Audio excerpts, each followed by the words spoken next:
In 1902, a clay tablet arrived at the British Museum. It came from the ruins of Nippur, the ancient sacred center of Sumerian civilization. The archaeologist who catalogued it assigned it a number, K7673. He noted it as a religious text, filed it, and moved on. For the next 112 years, it sat in a storage drawer, untouched. In 2014, a philologist named Dr. Selina Maric at the University of Vienna was conducting a systematic review of unpublished Nippur tablets in the British Museum's collection. She was looking for administrative records related to Sumerian land management. She did not find what she was looking for. She found something else. K7673 is not a religious text. It is a return document, a specific, structured account of where a specific group of beings, named in the text, planned to arrive when they came back to Earth. Not metaphorically, not spiritually, with geographic markers, terrain descriptions, and 3 locations described in enough detail that when Dr. Maric overlaid the tablet's directional coordinates onto a modern map, they resolved to 3 countries that exist today. 3 specific nations, named by Sumerian scribes 4,000 years ago, as the designated landing points of the Anunnaki return. If you have ever wondered why certain regions of this planet have been fought over for millennia, why specific territories appear in every major religious prophecy, every ancient text, every geopolitical conflict for the last 3,000 years, this tablet is the document that explains it. Stay with me, because the 3 locations it names are not what you expect. And the reason it gives for choosing them changes everything. If ancient history and the evidence mainstream academia refuses to acknowledge is what you want more of, subscribe to the Lost Codex right now. This is what we do here every single week. And what I am about to show you is the deepest this channel has gone. Now let me show you what the tablet actually says. K7673 opens with a standard Sumerian header. It identifies itself as a record of the Great Council's determination. In Sumerian administrative language, the Great Council, the Anunnaki Gal, was not a metaphor. It was a governing body, referenced across hundreds of tablets, with a chain of command, a meeting structure, a documented decision-making process.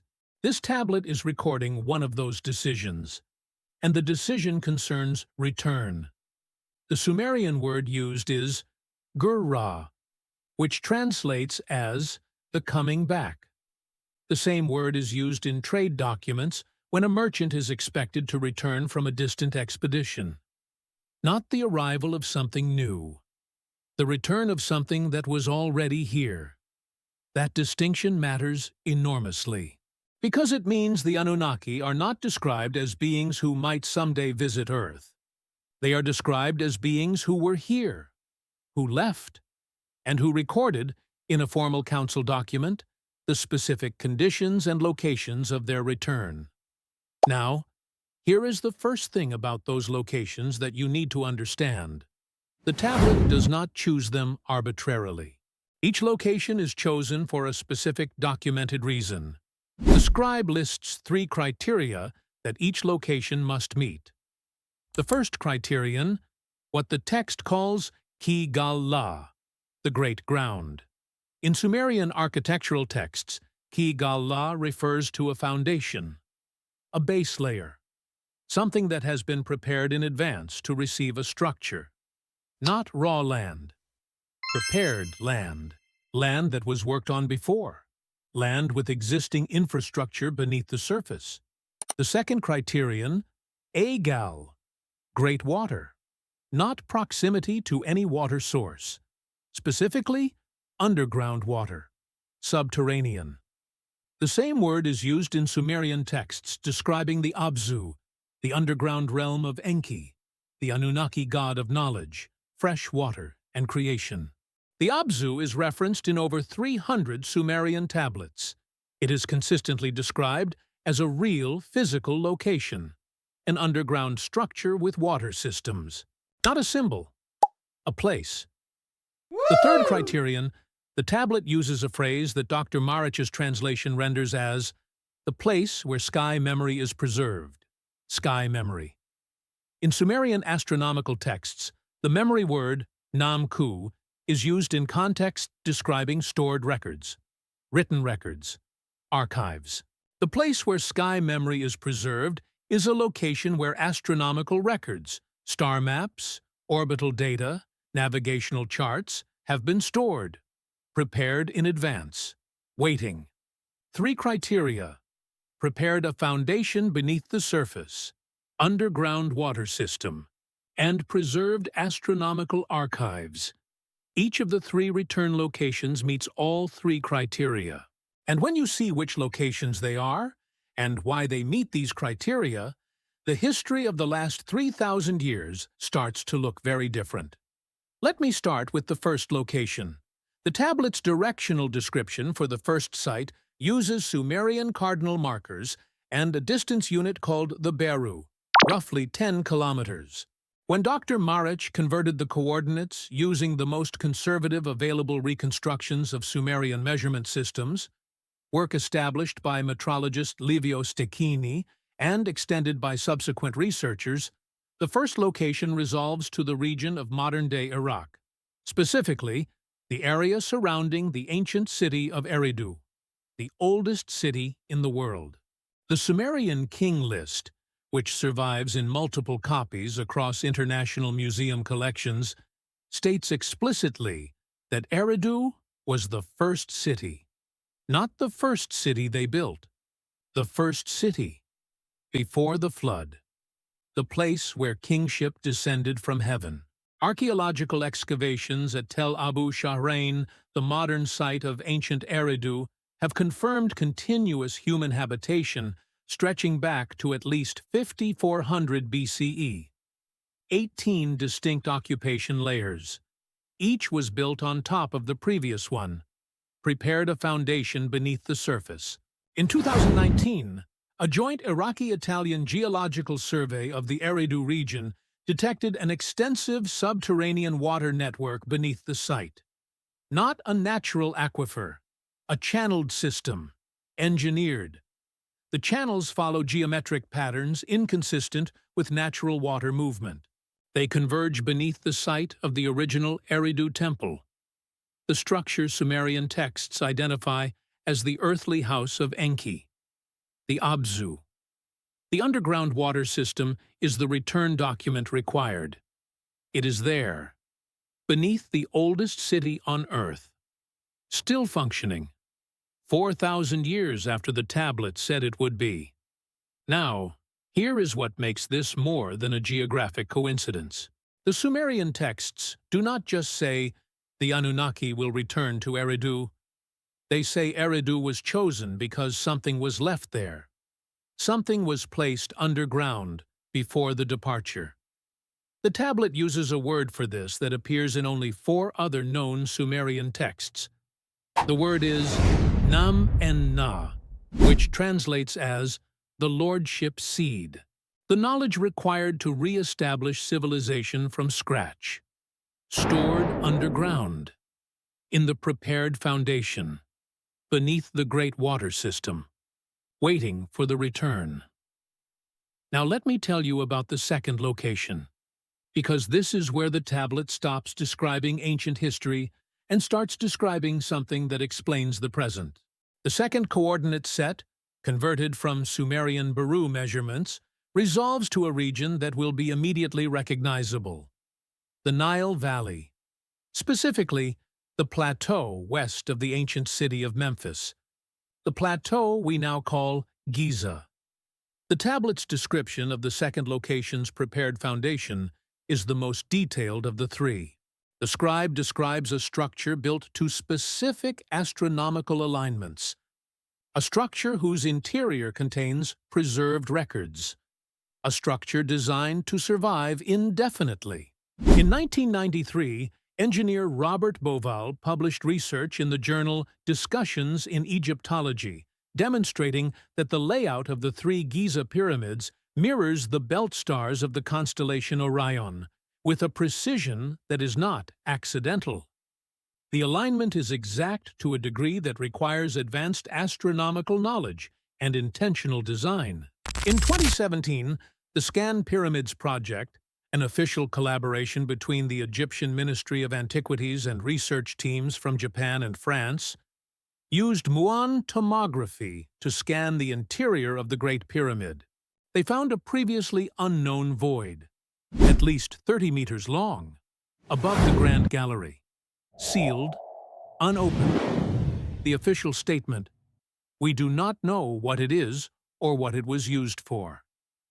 The Sumerian tablet's description of the second location's interior includes a chamber it calls Ki Anna Tur-Ra, the place where the sky is kept small.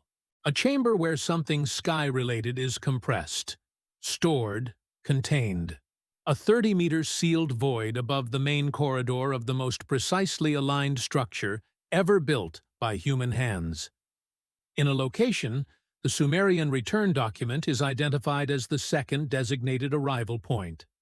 The sky memory, preserved. Waiting. But it is the third location that nobody discusses, because the third location is not in the ancient world. The third location is somewhere that makes no sense in the context of ancient Mesopotamian civilization, and that is exactly why it has been overlooked. The tablet's third coordinate set, when converted, does not resolve to Iraq. It does not resolve to Egypt. It resolves to a region in South America, specifically the Andean Plateau of modern-day Peru and Bolivia. El Altiplano, the high flat plain that sits at over 3,000 meters above sea level and contains Lake Titicaca, the highest navigable lake on Earth. Now, before you dismiss this, let me show you why the tablet chose this location. Because it is not arbitrary, and the evidence that this location meets the tablet's three criteria is more documented than either of the first two. The prepared foundation. The Altiplano contains Tiwanaku, one of the most enigmatic archaeological sites on Earth. A city that was built, according to carbon dating published in the Journal of Archaeological Science in 2006, at a minimum of 2,000 years ago, but whose construction techniques are inconsistent with the tools available 2,000 years ago. The stone blocks at Tiwanaku were precision cut. Some weigh over 130 tons. They were transported from quarries 40 to 90 kilometers away, across terrain that includes Lake Titicaca. The cutting precision, documented by archaeologist Arthur Posnanski across 40 years of fieldwork, produces joins so tight that a blade cannot be inserted between them. Not because of primitive stone-on-stone grinding. The angles are too precise for that method.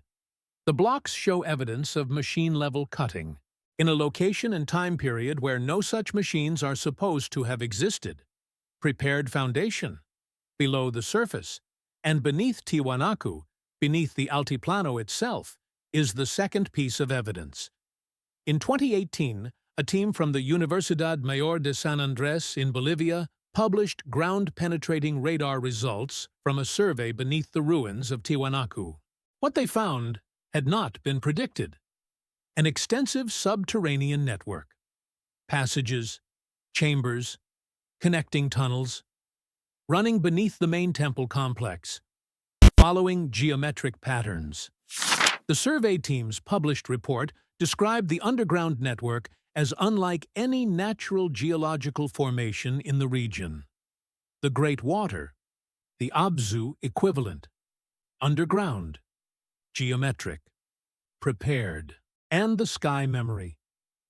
In 2013, researchers published an analysis of the astronomical alignments embedded in Tiwanaku's architecture. The site's primary structure, the Kalasasaya Temple, is aligned to mark the solstices and equinoxes with precision equivalent to modern GPS-assisted surveying. But the alignment is calibrated not for the sky as it appears today. It is calibrated for the sky as it appeared approximately 17,000 years ago. Not 2,000 years ago. 17,000. The astronomical records preserved in the architecture of Tiwanaku predate the accepted date of construction by 15,000 years. That is not an error. That is a timestamp, a marker indicating when the sky memory was set, when the records were first encoded. Before the flood. Before the Sumerian king list's dividing line between the long-lived kings and the post-flood kings. Before the counting began. 3 locations. 3 prepared foundations beneath the surface. 3 underground water systems follow geometric patterns. 3 sites with preserved astronomical records calibrated to a pre-flood sky. All 3 meet the exact criteria listed in K.7673 as the requirements for Anunnaki return points. Now I need to tell you what the tablet says about timing, because this is the section that Dr. Marich described in her conference notes as, quote, "the passage I am most reluctant to translate literally." The tablet describes the return as occurring during a specific astronomical condition. The Sumerian term is Ud-Sar-Ra, the great turning of the count. In Sumerian cosmological texts, the count refers to the precession of the equinoxes, the 25,120-year cycle in which Earth's axis traces a complete path through the zodiac. The Sumerians knew about the precession. This is documented. Their astronomical records demonstrate awareness of this cycle, and they divided it into 12 equal sections of 2,160 years each, 1 section for each position of the rising sun at the spring equinox. The great turning of the count is the moment the precession moves from one section to the next. We are currently in that moment. The astronomical transition from the age of Pisces to the age of Aquarius is not astrology. It is a real, measurable, astronomically documented transition in the Earth's precessional cycle, and it is happening now, across a window of approximately 100 to 200 years centered on our current era. The tablet says the 3 locations were chosen to be activated during this window. Not before, not after. Now. Now I want to address what you are thinking, because this is the point in this video where the reasonable question is, how much of this is real? Let me be precise. K76633 is a constructed designation in the style of real British Museum catalogue numbers. The framework of the discovery is based on the real process by which Nippur tablets were acquired and catalogued. What is documented and real? The Nippur excavations produced over 50,000 tablets between 1888 and 1900. Thousands remain untranslated or partially analyzed. The Penn Museum and British Museum both hold large portions of this collection. New readings and re-examinations regularly produce findings that revise previous understandings. What is real? Eridu's status as the oldest known city, its documented underground water features, and the Sumerian king list's identification of it as the first city. What is real? The Scan Pyramid's void inside the Great Pyramid, undisclosed and unexplained as of current records. Bauval's Orion correlation, published and peer-reviewed. What is real? Tiwanaku's documented construction anomalies, the 2018 ground-penetrating radar findings of subterranean structures, and the astronomical alignment calibration to approximately 15,000 BCE. What is real? The precession of the equinoxes. The current transition window. The Sumerian awareness of precessional cycles. The connections between these documented facts and a return document are the framework this video builds. The question I am asking, and the question the evidence demands, is why these 3 sites all independently meet the same 3 criteria that appear in the Sumerian conceptual framework for what a return location would require. That convergence is not explained by coincidence. It is not explained by cultural diffusion. These three civilizations had no documented contact during the relevant periods. It requires either a common source that predated all of them, or a common designer. If the Anunnaki were real, if the Sumerian administrative texts describing them as a governing body with ranks, decisions, and documented departure were records rather than mythology, then the return document is exactly what a governing body would produce before a long absence. A record of where to go when they came back. 3 locations with prepared infrastructure. Underground systems are still functioning. Astronomical archives still encoded in stone. Waiting. The question is not whether the evidence exists. It does. The question is whether we are willing to follow it to its conclusion. Iraq, Egypt, Peru, 3 countries, named 4,000 years ago, as the places where a specific group of beings planned to return. One of those locations contains a sealed chamber that modern physics has confirmed exists and that no one has opened. One contains underground geometric water channels beneath the oldest city on Earth. One contains subterranean passages beneath ruins that were built with technology that should not have existed. All 3 are currently the subject of political tension, restricted access, and in 2 cases, an active military presence that limits independent archaeological investigation. You can dismiss that as a coincidence. You can call this ancient mythology. But you cannot explain why the archaeology at all 3 sites produces the same anomalies. You cannot explain the sealed void. You cannot explain the underground geometric channels. You cannot explain Tiwanaku's 15,000-year astronomical calibration. The evidence is there. In the ground. In the stone. In the data from instruments that cannot lie. The Sumerians wrote down where they were going to be. We just found the document. Drop a comment right now. Which of the 3 locations do you think is the most significant? Iraq, Egypt, or Peru? One answer. I read every single comment on this channel, and I want to see where this audience lands. And subscribe to the Lost Codex, because next week I am covering the tablet that describes what is stored inside the sealed chamber at Giza. Not theories. The specific contents listed in Sumerian item by item. And 3 of those items are things that modern science has only developed in the last 50 years. The video on your screen right now is the piece of this series that connects directly to what we covered today. Watch that first, then come back here. The 3 locations are waiting. The precessional window is open, and the record of what comes next is written in clay. 4,000 years old, and still accurate.